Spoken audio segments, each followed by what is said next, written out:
Sir magnetic field అంటే ఏందో చెప్పారు సార్, ఇప్పుడు మ్యాగ్నెటిక్ ఫ్లక్స్ అంటే ఏందో సార్, ఇదిగోండి next magnetic flux. So magnetic flux ని నేను తో రిప్రజెంటేషన్ చేస్తున్నా. ఇది మనకి చాలా ఇంపార్టెంట్ డెఫినేషన్ మ్యాగ్నెటిక్ ఫ్లక్స్ అనేది. రైట్, సో మ్యాగ్నెటిక్ ఫ్లక్స్ ని నేను అనే దాంతో రిప్రజెంటేషన్ చేస్తున్నా. ఇదిగోండి అంటే ఇలా ఉంటది.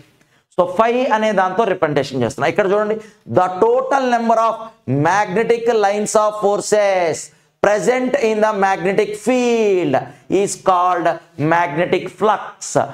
ఎంతైతే మ్యాగ్నెటిక్ లైన్స్ ఆఫ్ ఫోర్సెస్ అనేది మ్యాగ్నెటిక్ ఫీల్డ్ లో ఉందో, సింపుల్ గా చూడండి, ఇదిగోండి ఇక్కడే ఈ ముందు దాంట్లో ఇమేజ్ చూద్దాం, చూడండి జాగ్రత్తగా. ఇదిగోండి సింపుల్ గా ఇక్కడే చూస్తే మనకు అర్థమైపోద్ది. ఇది మొత్తం మ్యాగ్నెటిక్ ఫీల్డ్. ఈ మ్యాగ్నెటిక్ ఫీల్డ్ లో ఎన్ని magnetic lines of forces present అయ్యి ఉన్నాయో, ఫర్ ఎగ్జాంపుల్ 1 2 3 4, ఇక్కడ 4 ఉన్నాయి, 5 6 7 8, ఇదిగోండి టోటల్ గా ఇటు పక్క 4 ఇటు పక్క 4, ఎన్ని ఉన్నాయి మొత్తం 8 ఉన్నాయి. సో ఈ 8 ఏదైతే మ్యాగ్నెటిక్ లైన్స్ ఆఫ్ ఫోర్సెస్ అనేది సార్ 8 ఉంటాయా? నో, కొన్ని వందల వేల లక్షలు కూడా ఉంటాయి. నేను మీకు అర్థం అవటం కోసం ఇక్కడ ఒక 8 4 ఇక్కడ ఒక 4 చూపించాను అంతే, ఓకేనా? రైట్, సో ఇన్ని ఇక్కడ మనకి ఏదైతే ఈ మ్యాగ్నెటిక్ ఫీల్డ్ లో ఎన్నైతే మ్యాగ్నెటిక్ లైన్స్ ఆఫ్ ఫోర్సెస్ ఉన్నాయో వాటిని నేనేమంటాను సార్ అంటే మ్యాగ్నెటిక్ ఫ్లక్స్ అంటున్నా. ఇదిగోండి అదే definition. The total number of magnetic lines of forces ఎన్నైతే ఉన్నాయో అన్ని in magnetic field. So magnetic field లో ఎన్నైతే ఉన్నాయో వాటిని మనం ఏమంటాము అంటే మ్యాగ్నెటిక్ ఫ్లక్స్ అంటాం. ఇందాక చూసిన ఎగ్జాంపుల్ ప్రకారం మనకి మ్యాగ్నెటిక్ లైన్స్ ఆఫ్ ఫోర్సెస్ ఎన్ని ఉన్నాయి? 8 ఉన్నాయి. ఇందాక మనం చూసిన ఈ ఎగ్జాంపుల్లో మ్యాగ్నెటిక్ ఫీల్డ్ లైన్స్ 8 ఉన్నాయి. కాబట్టి 8 మ్యాగ్నెటిక్ లైన్స్ ఆఫ్ ఫోర్సెస్ ఎంత అయితే పోతూ ఉంటుందో దాన్ని మనం ఏమంటాం? మ్యాగ్నెటిక్ ఫ్లక్స్ అంటాం. ఇప్పుడు జాగ్రత్తగా చూడండి, units of magnetic flux. Magnetic flux కి యూనిట్స్ ఏంది సార్ అంటే వెబర్స్. చాలా చాలా ఇంపార్టెంట్. మ్యాగ్నెటిక్ ఫ్లక్స్ కి యూనిట్స్ ఏంటి అంటే వెబర్స్. పోల్ స్ట్రెంత్ కి యూనిట్ అన్నా కూడా మనం ఇందాకే చూసాం వెబర్సే, బాగా గుర్తు పెట్టుకోండి, ఓకేనా? Right, magnetic flux is measured by flux meter. Important, magnetic flux ని ఏది మెజర్ చేస్తుంది అంటే ఫ్లక్స్ మీటర్ అనేది మెజర్ చేస్తుంది. ఫ్లక్స్ మీటర్ ఏం మెజర్ చేస్తుంది అంటే మ్యాగ్నెటిక్ ఫ్లక్స్ ని మెజర్ చేస్తుంది. ఆల్రెడీ మనకి ఇది మెజర్మెంట్స్ లో కూడా మళ్ళీ వస్తుంది, ఓకేనా? Next 1 weber. ఇందాక చూసారు 1 వెబర్ అంటే యూనిట్ పోల్ అని చదువుకున్నాం, గుర్తుందా? 10⁻⁷ డివైడెడ్ బై 16 పై స్క్వేర్ అనే ఫోర్స్ యాక్ట్ అవుతూ ఉంటది అని కూడా మనం చదువుకున్నాం. Right, 1 weber is equal to 10⁸ lines or maxwell. ఇది మనకి ఒక 2-3 సార్లు ఎగ్జామ్ లో అడిగాడు. ఒక వెబర్ కి ఎన్ని మ్యాక్స్వెల్స్ ఉంటాయి, లేదు అంటే ఎన్ని మ్యాగ్నెటిక్ లైన్స్ ఆఫ్ ఫోర్సెస్ అనేది మనకి వెళ్తూ ఉంటాయి నార్త్ పోల్ నుంచి సౌత్ పోల్ కి అంటే 10⁸. 10⁸ అంటే తెలుసుగా, 10 × 10 అట్లా 8 టైమ్స్ వేసుకుంటే ఒక పెద్ద నెంబర్ వస్తుంది నీకు. 10 × 10 అంటే 100, 100 × 10 అంటే 1000, 1000 × 10 అంటే 10,000. అంటే ఇక్కడికే 4 అయిపోయినాయి. ఇలా మల్టిప్లై చేసుకుంటూ వెళ్తే సమ్ లాక్స్ అండ్ క్రోర్స్ లో మనకి లైన్స్ ఆఫ్ ఫోర్సెస్ అనేది 1 వెబర్ నుంచి బయటికి వస్తూ ఉంటాయి. అన్ని వచ్చినా, ఒకవేళ ఫర్ ఎగ్జాంపుల్ 1 crore వచ్చింది, 1 crore వచ్చినా అనుకోండి, 1 crore వస్తే 1 crore వచ్చినా ఆ ఏ లైన్స్ కూడా టచ్ అవ్వదు. అది మనకి ఇంపార్టెంట్. ఎందుకు? Already magnetic lines of forces లో మనం ప్రాపర్టీస్ లో చూసాం, a magnetic lines of forces అనేది ఇంటర్సెక్ట్ అవ్వదు.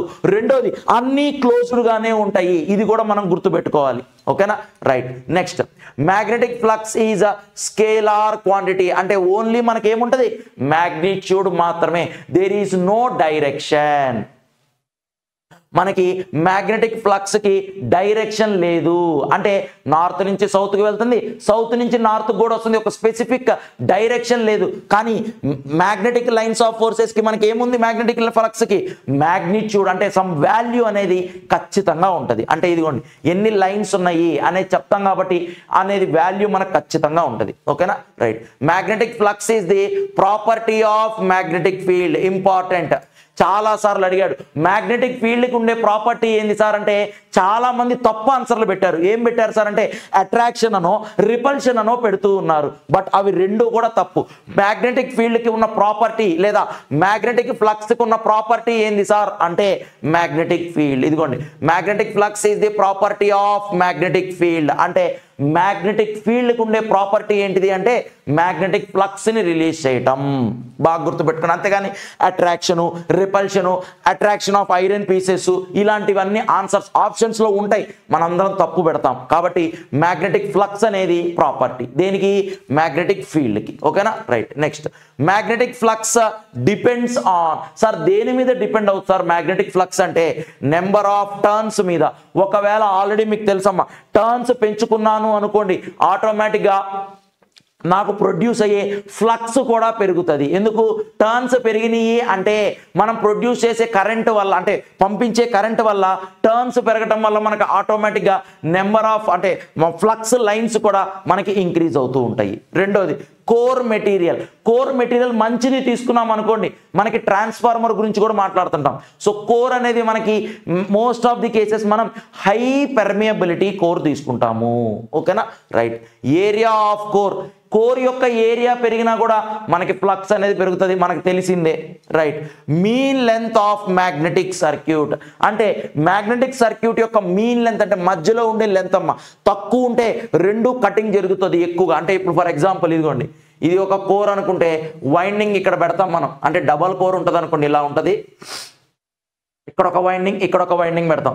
మీన్ లెంత్ అంటే ఇదిగోండి ఈ మధ్యలో ఉండే లెంత్, లేదు అంటే ఇక్కడ ఉండే ఈ కోర్ యొక్క లెంత్, మధ్యలో ఉండే లెంత్. ఈ రెండిట్లో ఏదైనా సరే ఈ లెంత్ పెరిగినా నాకు ఫ్లక్స్ అనేది ఎక్కువ పెరిగింది, ఈ లెంత్ తగ్గినా కూడా నాకు ఫ్లక్స్ అనేది ఇంక్రీజ్ అవుతూ ఉంటుంది. కాబట్టి mean length of magnetic circuit అంటే ఈ టోటల్ మ్యాగ్నెటిక్ సర్క్యూట్ యొక్క మీన్ లెంత్ అనేది మనకి తగ్గాలి. ఇప్పుడు జాగ్రత్తగా చూడండి, ఫ్లక్స్కి ఈ ఫార్ములా మనకి చాలా ఇంపార్టెంట్. జాగ్రత్తగా చూడండి, NI divided by L by μ0 μr into A. ఇక్కడ మళ్ళీ రాస్తున్నా చూడండి, flux phi is equal to NI by L by μ0 μr into A. Sir ఎలా వచ్చింది సార్ ఈ ఫార్ములా? తర్వాత తెలుసుకుందాం ఎలా వచ్చింది అనేది. ఇక్కడ ఫ్లక్స్ కాబట్టి వెబర్స్ అని రాసుకుంటున్నాం. సార్ ఇక్కడ N అంటే ఏంది సార్ అంటే నెంబర్ ఆఫ్ టర్న్స్. N అంటే ఏంటిది నెంబర్ ఆఫ్ టర్న్స్. I అంటే ఏంది సార్ అంటే కరెంట్. L అంటే ఏంది సార్ అంటే length. Next μ0 μr A. A అంటే area of cross section. A అంటే ఏంటిది area of cross section. μ0 μr అంటే ఏంటి సార్ అంటే పెర్మియబిలిటీ అంటారు. మనకి టోటల్ పెర్మియబిలిటీని 2 టైప్స్గా డివైడ్ చేస్తాం, అబ్సల్యూట్ పెర్మియబిలిటీ, రిలేటివ్ పెర్మియబిలిటీ అని చెప్పి. ఓకేనా, μ0 అనేది అబ్సల్యూట్, μr అనేది రిలేటివ్ పెర్మియబిలిటీస్. వీటి గురించి నెక్స్ట్ మళ్ళీ మనకి క్లియర్గా డెఫినేషన్స్ వచ్చినప్పుడు మ్యాగ్నెటిజంకి సంబంధించిన డెఫినేషన్స్ వచ్చినప్పుడు క్లియర్గా మనం ఎక్స్ప్లెయిన్ చేసుకుందాం. బట్ జస్ట్ ఈ ఫార్ములా మాత్రం గుర్తుపెట్టుకోండి. ఓకేనా, రైట్. నెక్స్ట్ వన్ చూద్దాం, చూడండి, right. Magnetic flux density or intensity of magnetization. ఇది కూడా మనకి ఇంపార్టెంట్ అమ్మా. మ్యాగ్నెటిక్ ఫ్లక్స్ డెన్సిటీ ఆల్రెడీ ఇందాక నేను మీకు చెప్పాను, or intensity of magnetization. Density అన్నాడు అంటే ఎక్కడైనా సరే అది ఎలక్ట్రోస్టాటిక్స్ అవనియండి, లేదా మ్యాగ్నెటిజం అయినియండి, లేదా ఇంకెక్కడైనా అవనియండి.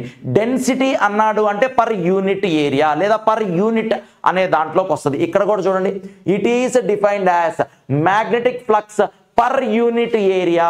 డెన్సిటీ ఆర్ ఇంటెన్సిటీ అని ఎక్కడైనా వచ్చింది అంటే ఈ టర్మ్స్ మనకి పర్ యూనిట్ అనే దాంట్లోకి వెళ్ళిపోద్ది. ఈ ఏరియా మారచ్చు, ఏరియా కాకుండా వేరేది ఏదైనా రావచ్చు, బట్ ఎక్కువగా పర్ యూనిట్లోనే చెప్తూ ఉంటాడు. ఓకేనా, so magnetic flux per unit area అన్నాడు కాబట్టి B is equal to 5/A. అంటే ఇదిగోండి B, మనం ఇంటెన్సిటీ ఆఫ్ మ్యాగ్నటైజేషన్ Bతో కదా రిప్రజెంట్ చేసేది. So B is equal to 5/A. So 5/A అనేది ఫార్ములా మనం గుర్తుపెట్టుకోవాలి. ఏరియా ఎందులో ఉంటుంది సార్ మనకి అంటే మీటర్ స్క్వేర్స్ లో ఉంటుంది. ఎందుకు ఏరియా అంటే ఏంది లెంత్ ఇంటూ బ్రెడ్తే కదా, మనకి బార్ మ్యాగ్నెట్ కదా తీసుకునేది. సో లెంత్ ఇంటూ బ్రెడ్త్ చేసినప్పుడు మనకి centimetre into centimetre or metre into మీటర్లో తీసుకుంటాం. ఓకే, ఇక్కడ మనకి యూనిట్స్ ఇంపార్టెంట్, జాగ్రత్తగా చూడండి. Weber per metre square. Sir ఎందుకు సార్ అంటే ఫ్లక్స్ కి యూనిట్స్ వెబర్స్ డివైడెడ్ బై ఏరియాకి metre square. So weber per metre square. దీనికే ఇంకొక కొత్త పేరు పెట్టుకున్నారు, ఇదే టెస్లా. టెస్లా కూడా మనకి మ్యాగ్నెటిక్ ఫ్లక్స్ డెన్సిటీకే యూనిట్స్. ఎట్ ప్రెసెంట్ టెస్లా కార్లు నడుపుతూ ఉన్నారు, అంతా ఆర్టిఫిషియల్ ఇంటెలిజెన్స్ తో, అంటే సెల్ఫ్ డ్రైవెన్ లేదా ఆటోమేటిక్ కార్స్ అన్నమాట. ఎవరైతే మన ఇలన్ మస్క్ ఏదైతే కనుక్కున్నాడో ఆ టెస్లా అనే పేరు కూడా మనకి ఇక్కడి నుంచే తీసుకున్నాడు. ఎందుకు అంటే ఫ్లక్స్ డెన్సిటీ మ్యాగ్నెటిక్ కి సంబంధించిందే అది కూడా. ఓకేనా, రైట్. నెక్స్ట్ వన్ చూడండి. Magnetic flux density is the vector quantity. Important అమ్మా ఇది. ఇది వెక్టార్ క్వాంటిటీ. దీనికి స్పెసిఫిక్ గా ఇదిగోండి మ్యాగ్నిట్యూడ్ ఉంటుంది యాజ్ వెల్ యాజ్ డైరెక్షన్ కూడా ఉంటుంది.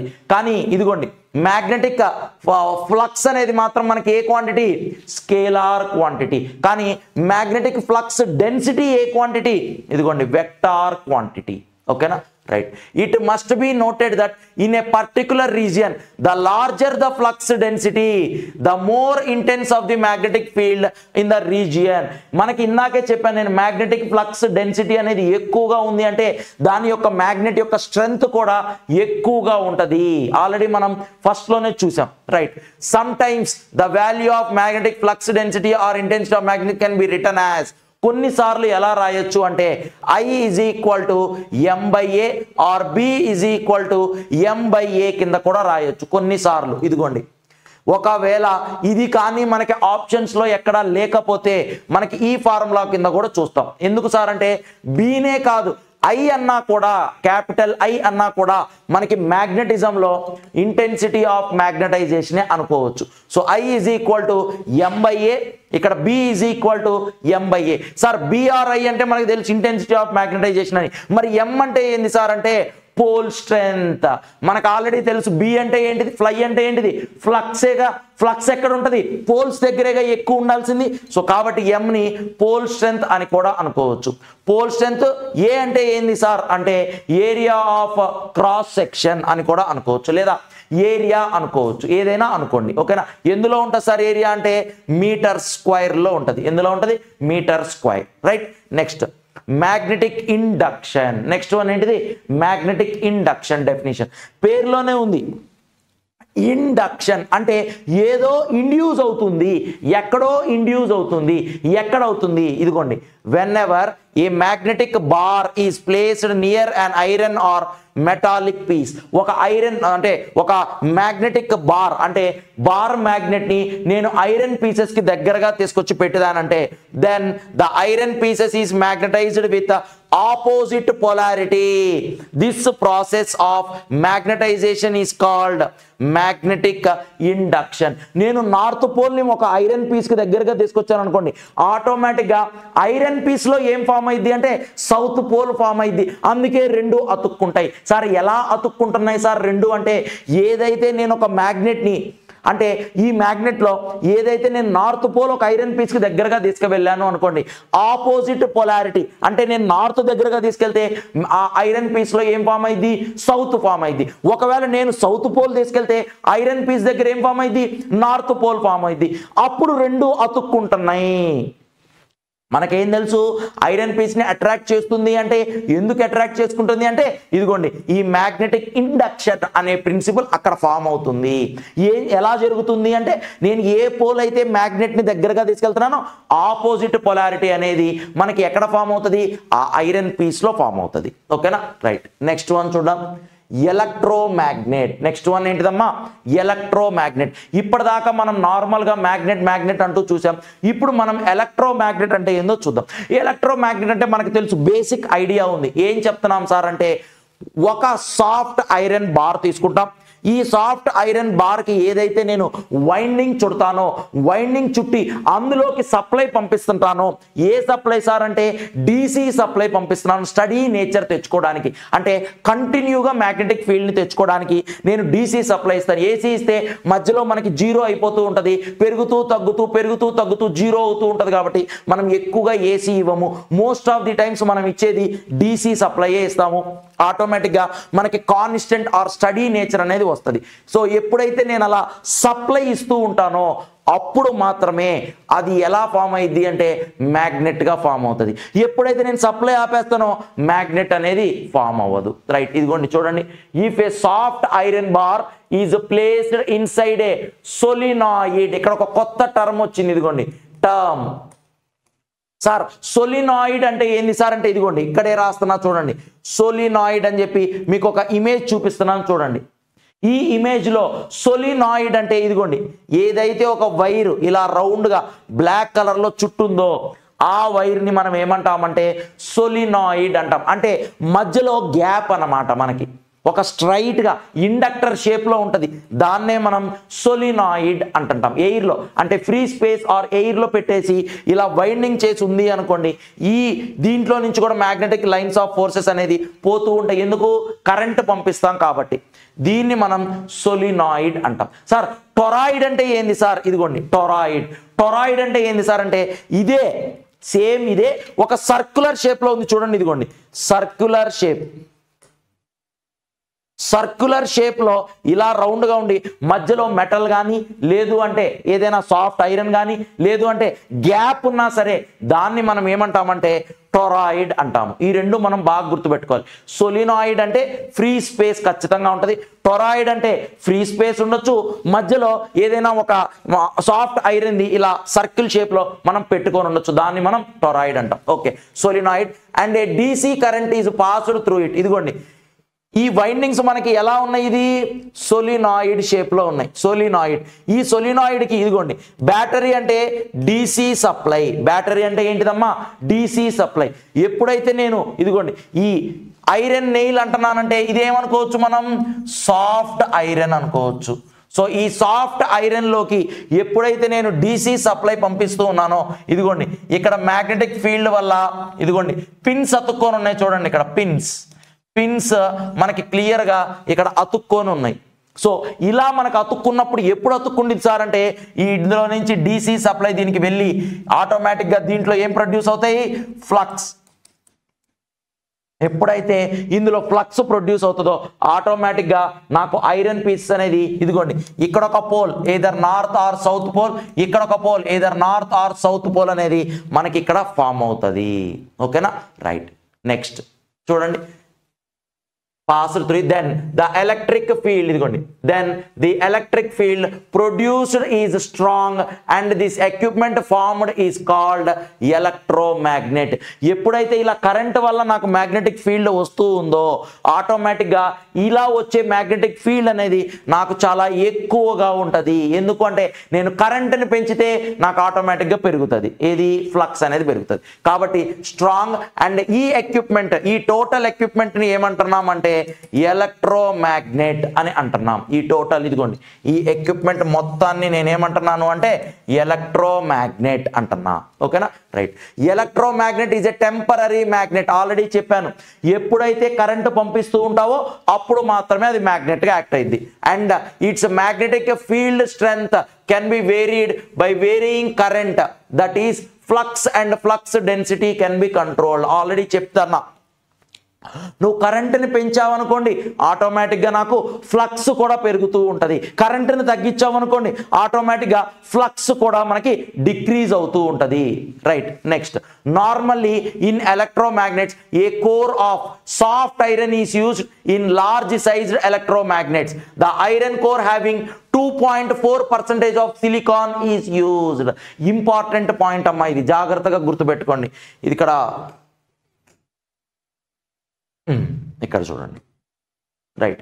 సో ఎలక్ట్రోమాగ్నెట్స్ లో కోర్ అనేది మోస్ట్ ఆఫ్ ది కేసెస్ ఏది వాడతామంటే సాఫ్ట్ ఐరన్ వాడతాం. ఎలా ఉండాలి అంటే లార్జ్ సైజ్డ్ ఎలక్ట్రోమాగ్నెట్స్ లో.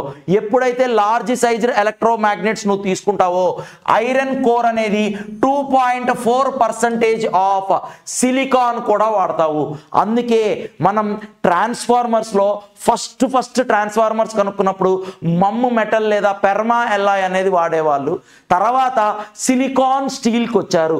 స్టీల్ అంటే మనకి ఐరనే, సో ఐరన్ లో సిలికాన్ కూడా కలిపారు. సో సిలికాన్ స్టీల్ అనేది మనం వాడాము. ఇప్పుడు ఎట్ ప్రెసెంట్ మనం ట్రాన్స్ఫార్మర్స్ లో వాడుతుంది CRGO అంటే cold rolled grain oriented material వాడుతున్నాం. ఇప్పుడు ఎట్ ప్రెసెంట్ మనం ట్రాన్స్ఫార్మర్ లో వాడుతుంది. అలా ఏదైతే పెంచుకుంటూ వచ్చామో అక్కడ కూడా చూడండి మనం సిలికాన్ వాడాము. అక్కడ కూడా స్టీల్ అనేది ఐరన్ నుంచే బయటికి తీస్తాం. మనం ఐరన్ లో నుంచే స్టీల్ బయటికి వస్తుంది. ఓకేనా, రైట్. నెక్స్ట్ వన్ చూడండి.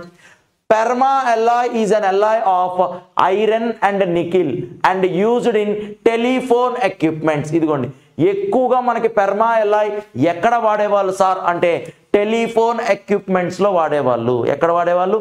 Telephone equipments. జాగ్రత్తగా చూడండి, ఐరన్ నికిల్ ఎల్లాయ్ అంటారు. అంటే ఐరన్ తో పాటు నికిల్ కలిసి ఉంటే దాన్ని మనం ఏమంటాము అంటే పెర్మా ఎల్లాయ్ అంటుంటాం. ఆల్రెడీ పెర్మా ఎల్లాయ్ గురించి స్టార్టింగ్ లో ఒక పాయింట్ నోట్ పాయింట్స్ దగ్గర చాలా చూసాం. ఓకేనా, right. Mu metal is an alloy of nickel, copper. ఇదిగోండి, ఇది నికిల్, ఇది కాపర్, ఇది క్రోమియం, ఇది iron and mostly used in transformers and magnetic field screenings. అంటే ఎంఆర్ఐ. ఇప్పుడు కొత్తగా మనకి ఏదైనా సరే బోన్స్ లో ఉన్న ప్రాబ్లం మనకైతే ఎక్స్రేలో తెలుస్తూ ఉంటుంది. ఒకవేళ మజిల్లో కానీ లేదా నర్వ్స్ లో కానీ ఏదైనా ప్రాబ్లమ్స్ ఉన్నాయి అంటే వెంటనే డాక్టర్ మనకి ఎంఆర్ఐ తీపించుకోండి అంటారు. దాన్నే మ్యాగ్నెటిక్ ఫీల్డ్ స్క్రీనింగ్ అని మనం చెప్తూ ఉంటాం. ఈ స్క్రీనింగ్స్ ఎక్కడ జరుగుతాయి సార్ అంటే ఎంఆర్ఐలో జరుగుతూ ఉంటాయి. ఓకేనా, అక్కడ కూడా మనం ఎక్కువగా ఈ మమ్ మెటల్స్ ని వాడతాం. ఎక్కడైతే నికిల్ ఎందుకు సార్ వాడుతున్నాం ఇవి అంటే మ్యాగ్నెటిక్ ఫీల్డ్ ని జనరేట్ చేసుకోవటం కోసం. మనకి ఈ మెటీరియల్స్ అన్ని కూడా మ్యాగ్నెట్స్ గా యాక్ట్ అవ్వడానికి. ఓకేనా, అంటే మనకి మ్యాగ్నెటిక్ ఫీల్డ్ మన బాడీలోకి పంపించి మన బాడీలో వచ్చే కంపల్షన్స్ లేదా రిపల్షన్స్ నుంచి మనం తీసుకొని స్క్రీనింగ్ అంటే మనకి పిక్చర్స్ అనేది మనకి బయటకు వస్తుంది. ఎంఆర్ఐ తీస్తే పిక్చర్స్ వస్తాయి కదా, సో అలా ఫిలిం మీద పిక్చర్స్ అనేది మనకి బయటకు వస్తాయి. Right. So electromagnet properties electromagnetism ఇందాక కూడా చెప్పాం మనం. సేమ్ అలాగే చెప్తున్నాం. మ్యాగ్నెటిక్ ఫీల్డ్ కి ఉండే ప్రాపర్టీ ఏంటిది అంటే మ్యాగ్నెటిక్ ఫ్లక్స్ అని. ఇక్కడ కూడా ఎలక్ట్రోమాగ్నెటిజం కు ఉండే ప్రాపర్టీ ఏంటిది అంటే ఎలక్ట్రోమాగ్నెట్ కు ఉండే ప్రాపర్టీ ఏంటిది అంటే ఎలక్ట్రోమాగ్నెటిజం. సేమ్ అక్కడ ఎలాగైతే చదివామో ఇక్కడ కూడా అలాగే. ఇండక్టర్ కు ఉండే ప్రాపర్టీ ఏంటిది? ఇండక్టెన్స్. కెపాసిటర్ కు ఉండే ప్రాపర్టీ ఏంటిది? కెపాసిటెన్స్. రెసిస్టర్ కు ఉండే ప్రాపర్టీ ఏంటిది? రెసిస్టెన్స్. సేమ్ అలాగే ఎలక్ట్రోమాగ్నెట్ కి ఉండే ప్రాపర్టీ ఏంటిది అంటే ఎలక్ట్రోమాగ్నెటిజం.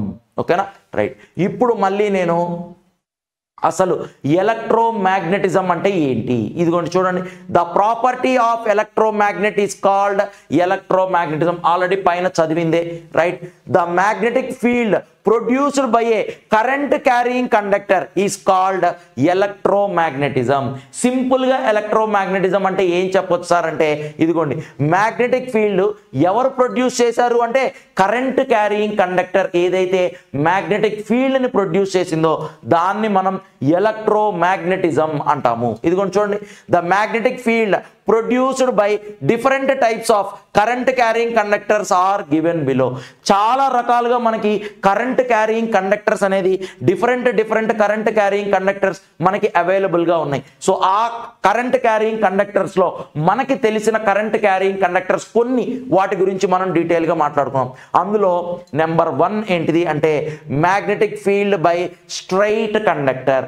సో ఒకవేళ స్ట్రైట్ గా ఉంది అనుకోండి కండక్టర్, ఈ స్ట్రైట్ కండక్టర్ లో నుంచి నాకు మ్యాగ్నెటిక్ ఫీల్డ్ ఎలా ప్రొడ్యూస్ అవుతుంది అని చెప్పడానికి 2 లాస్ యూజ్ చేస్తున్నాం. అదే రైట్ హ్యాండ్ థంబ్ రూల్ ఒకటి, రెండోది కార్క్ స్క్రూ రూల్ ఒకటి.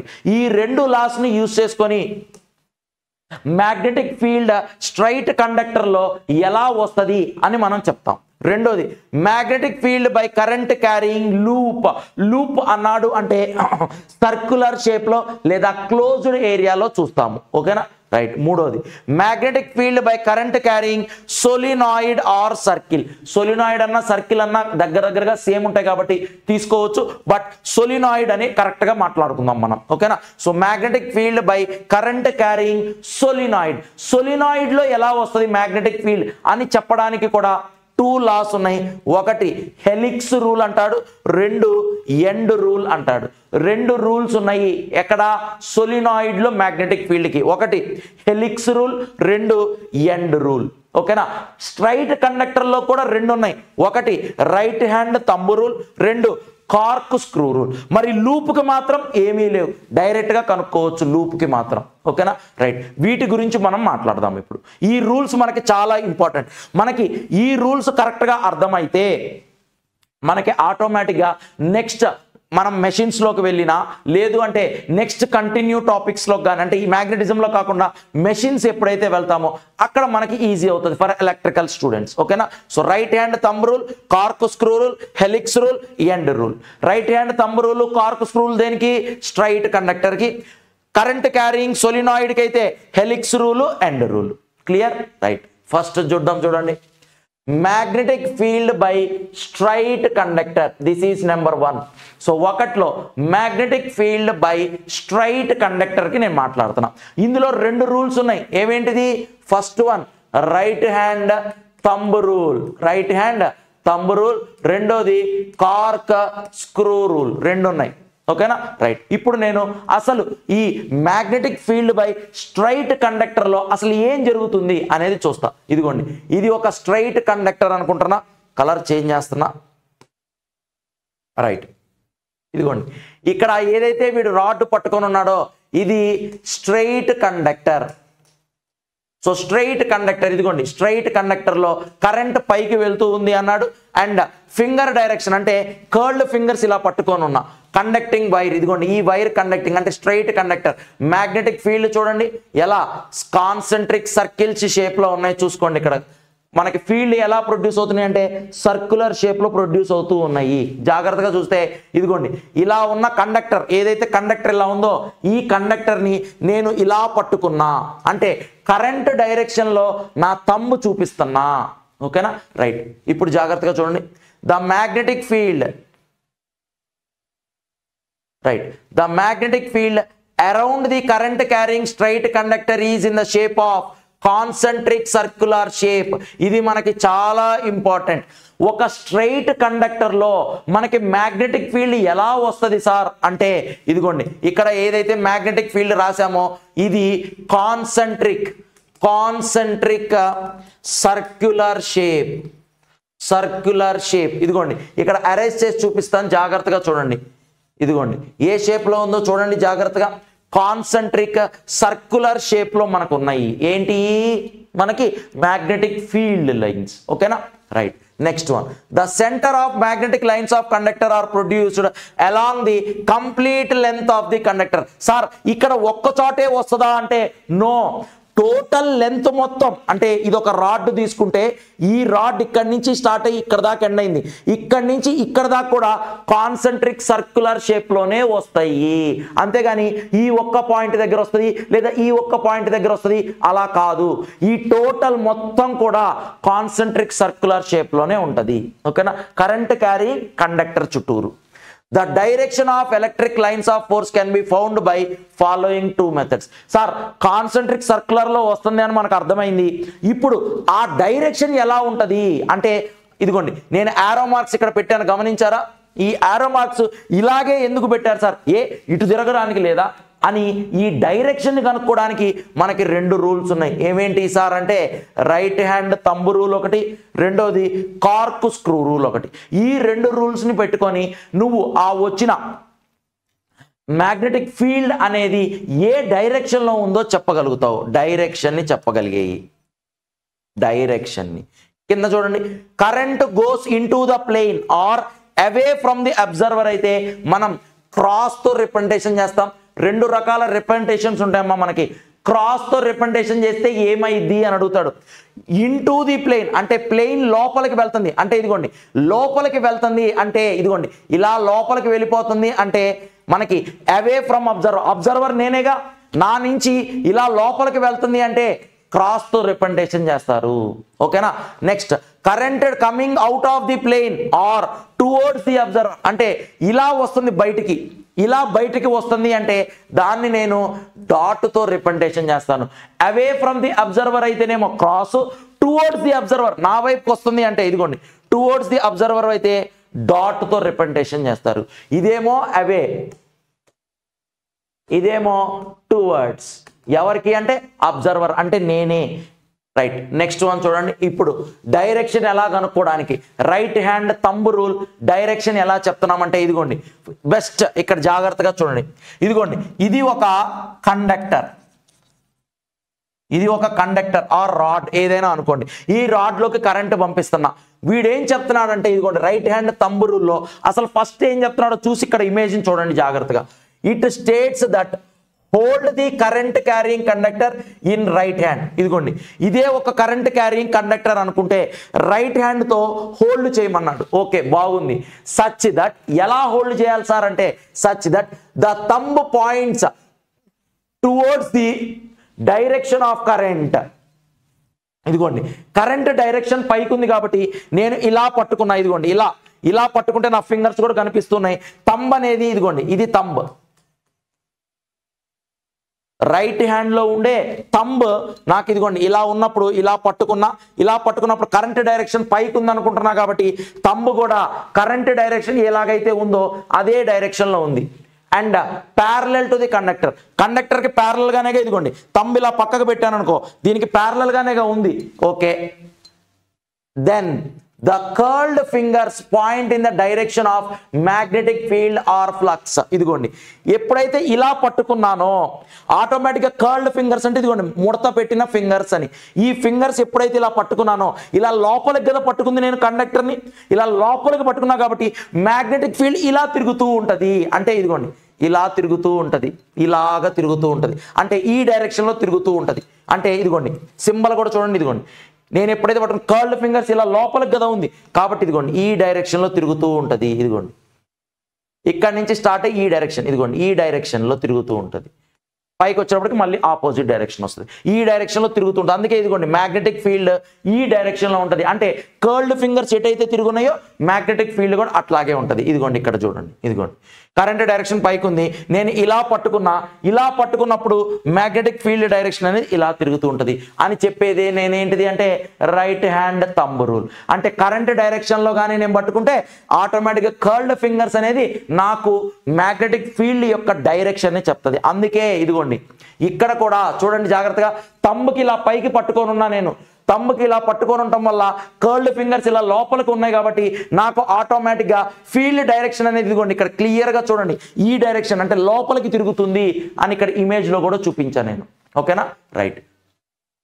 ఇక్కడ చూడండి the angle between conductor and thumb is 0. ఇవి రెండు ప్యారలల్ కదా కండక్టర్ కి థంబ్ కి కాబట్టి యాంగిల్ ఎంత ఉంటుంది 0. ప్యారలల్ లైన్స్ కు ఎక్కడైనా యాంగిల్ ఉంటుందా ఉండదు. రైల్వే ట్రాక్ ఉంది, రైల్వే ట్రాక్ కూడా మనకి ఎప్పుడు ఎలా ఉంటాయి లైన్స్ ప్యారలల్ గా ఉంటాయి, ప్యారలల్ గా ఉంటే యాంగిల్ ఎంత 0.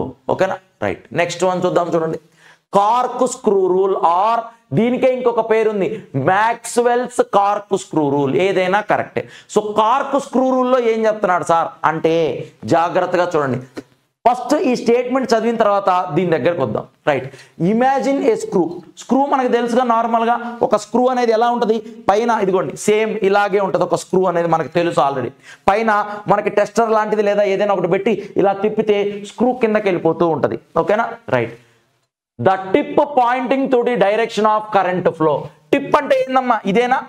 ఈ టిప్ అనేది కరెంట్ డైరెక్షన్ ని చెప్తూ ఉంది. జాగ్రత్తగా చూడండి. ఇందాకేమో థంబ్ అనేది కరెంట్ డైరెక్షన్లో ఉంది, ఇక్కడ ఈ టిప్ అనేది కరెంట్ డైరెక్షన్లో ఉంది. Along the current carrying conductor then the direction of magnetic field is given by the direction in which the screw must be rotated. జాగ్రత్తగా చూడండి, ఈ పాయింట్ ఏదైతే కిందకి వెళ్తూ ఉందో డైరెక్షన్ అనేది, అంటే కరెంట్ అనేది కిందకి వెళ్తూ ఉంది కాబట్టి టిప్పుని ఇలా కిందకి పెట్టి నేను స్క్రూని ఇలా పెట్టి, ఇదిగోండి ఇలా పెట్టి స్క్రూ కిందకి దిగాలి అంటే ఇలాగేగా తిప్పాల్సింది. పైన నేను ఇలా పెట్టి ఇలా తిప్పాను అనుకోండి, ఇలా పెట్టి ఇదిగోండి ఇలా పెట్టా, ఇలా పెట్టి ఇలా తిప్పితే ఆటోమేటిక్గా స్క్రూ కిందకి వెళ్తుంది. అంటే స్క్రూ కిందకి, అంటే కరెంట్ డైరెక్షన్ కిందకు ఉంది కాబట్టి స్క్రూ కూడా కిందకే వెళ్ళాలి. కాబట్టి నేను తిప్పే యాంగిల్ని, అంటే ఇదిగోండి ఇలా తిప్పుతున్నా, నేను ఇలా తిప్పుతున్నా కాబట్టి స్క్రూ కిందకి వెళ్ళడం కోసం ఆ డైరెక్షన్లో నాకు మ్యాగ్నెటిక్ ఫీల్డ్ అనేది వస్తుంది అని చెప్తున్నాడు. ఒకవేళ ఇదిగోండి కరెంట్ డైరెక్షన్ కిందకుంది, ఓకేనా, కరెంట్ డైరెక్షన్ కిందకుంది. లేదు సార్, ఒకవేళ ఇదిగోండి ఒక కండక్టర్ ఇలా ఉంది, ఒక కండక్టర్ ఇలా ఉంది, కరెంట్ డైరెక్షన్ కింద కాకుండా పైకి ఉంది కరెంట్ డైరెక్షన్ అనేది. కరెంట్ డైరెక్షన్ పైకి ఉంది అంటే టిప్ ఎక్కడ పెట్టాలి, ఇక్కడ పెట్టాలి. ఇదిగోండి ఇక్కడ ఉంటుంది, ఇక్కడ ఇదిగోండి ఒక లైన్ ఉంటుంది, ఇక్కడ మనకి టిప్ ఉంటుంది ఇక్కడ. ఇప్పుడు టిప్పు పెట్టా, కిందకి దిగాలి అంటే ఈ డైరెక్షన్లోనే తిప్పాల్సింది, ఇలాగేగా తిప్పాల్సింది. అంటే ఇలా తిప్పుతున్నామంటే ఇదిగోండి ఈ డైరెక్షన్లో నాకు మ్యాగ్నెటిక్ ఫీల్డ్ అనేది వస్తుంది. మీరు నార్మల్గా చూసుకోవచ్చమ్మా, స్క్రూని పెట్టి పైన టాప్ మీద ఏ డైరెక్షన్లో తిప్పితే నీకు స్క్రూ కిందకి వెళ్తుంది అనేది చూసుకొని ఆ డైరెక్షన్లో మనకి ఏముంటుంది అంటే మ్యాగ్నెటిక్ ఫీల్డ్ అనేది ఉంటుంది. దేని ప్రకారం? కార్క్ స్క్రూ రూల్ ప్రకారం. ఇక్కడ మనం గుర్తుపెట్టుకోవాల్సిన ఈ రెండు పాయింట్లు, ఈ రెండు డైరెక్షన్ చెప్పే ఈ మెథడ్స్లో తంబు రూల్లో ఏం గుర్తుపెట్టుకోవాలి అంటే కరెంట్ డైరెక్షన్లో తంబు ఉండాలి అని గుర్తుపెట్టుకోవాలి.